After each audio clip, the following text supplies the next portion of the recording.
Тези, които въобще никога не са се молили, също днес е денят, в който имате тази възможност да извикате към Него, да възстановите молитвата към Господа, започвайки с покаяние, с смирение пред Него. И тогава животът започва да придобива нов смисъл.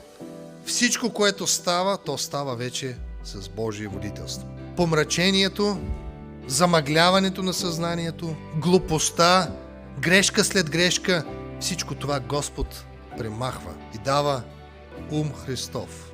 Връщата в този образ Божий, за който и говорихме преди малко. Животът ти се преобразява. И Божието благословение ярко се изразява. Това не значи, че е лесно, не е в никакъв случай. Но това значи, че Бог те води. И ти си в пътя на спасението и в пътя на благословението. Господ да ви благослови да направите този избор.